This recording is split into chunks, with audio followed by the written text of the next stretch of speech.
গত ৫ই আগস্ট শেখ হাসিনা দেশ থেকে পালিয়ে যাওয়ার পর থেকেই গা ঢাকা দিয়েছেন সাবেক সংসদ সদস্য ব্যারিস্টার সাইদুল হক সুমন।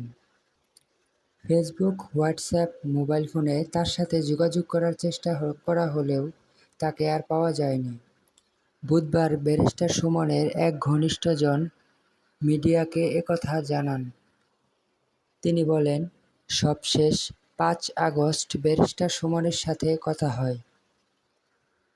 তিনি ছাত্র আন্দোলন কোন দিকে যাচ্ছেন সেই ব্যাপারে কথা বলেছিলেন। কিন্তু শেখ হাসিনা দেশ ছেড়ে যাওয়ার খবর চারিদিকে ছড়িয়ে পড়ার পর থেকে তার মোবাইল ফোন বন্ধ পাওয়া যাচ্ছে।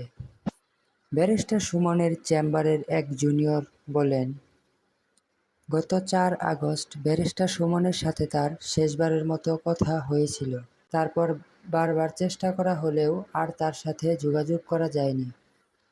মূলত কোটা বিরোধী আন্দোলনের বিপক্ষে অবস্থান নেওয়ায় ব্যাপক সমালোচনার মুখে পড়তে হয় ব্যারিস্টার সাইদুল হক সুমনকে। সবশেষ তিনি বলেছিলেন, এই আন্দোলন বিএনপি জামায়াতের হাতের মুঠোয়। সামাজিক গণমাধ্যমে বিভিন্ন উন্নয়নমূলক কাজ করে ভাইরাল হয়ে সাধারণ মানুষের মনে জায়গা করে নেয় ব্যারিস্টার সাইদুল হক সুমন। বিভিন্ন সময় বাংলাদেশের প্রাকৃতিক দুর্যোগের সময় সে সাধারণ মানুষের পাশে দাঁড়ায় এবং সারা বাংলাদেশের মানুষের মন জয় করে নেয়। পাশাপাশি বিভিন্ন জায়গায় ফুটবল খেলে সে বিভিন্ন দেশের মানুষের মন জয় করে এবং বর্তমান সময় তিনি ব্যাপক সমালোচনার মুখে পড়ে দেশ থেকে পালাতে বাধ্য হয়।